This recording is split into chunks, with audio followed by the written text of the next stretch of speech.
পেছনের মানুষ তো মানে যারা পর্দায় কাজ করে সামনে থাকে সবসময় ক্যামেরা, তাদেরকে আমরা উপস্থাপন করি মানুষের সামনে, জনগণের সামনে। আর আমাদের যখন সামনে চলে আসতে হয় তখন একটু বিব্রত বোধ করি, যেটা স্টেজে আমি বলছিলাম। তো যেটা আসলে বলবার সেটা হচ্ছে যে কাজ তো করি একেবারে নিজের ভালো লাগার জায়গা থেকে।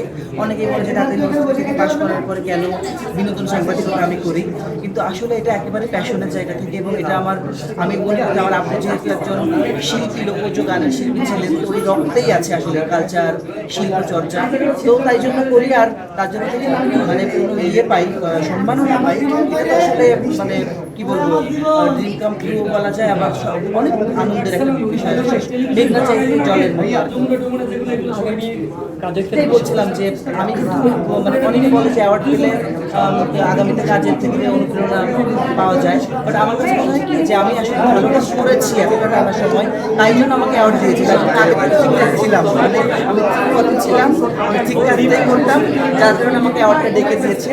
তো আগামীতে এই ধারাটা অব্যাহত থাকবে। আসলে সেলফ জাজমেন্ট বলে একটা কথা থাকে, মানে আমি নিজে কতটা নিজের কাছে সৎ, নিজে কতটা নিজের আয়নায় পরিষ্কার বিবেকের কাছে, তো ওইটা আমার সবসময় থাকে, এখনো তাই থাকবে। কিন্তু অ্যাওয়ার্ড যেটা পেলে হয় কি, মানে আশেপাশের মানুষরা সেলিব্রেট করে, আমাকে যারা পছন্দ করে। আমি এমনও দেখি যে আমি অ্যাওয়ার্ড পেলে অনেকে তারকারা পোস্ট করে যে আমাদের পছন্দের সাংবাদিক পেয়েছে, তো এটা আসলে অনেক সম্মান।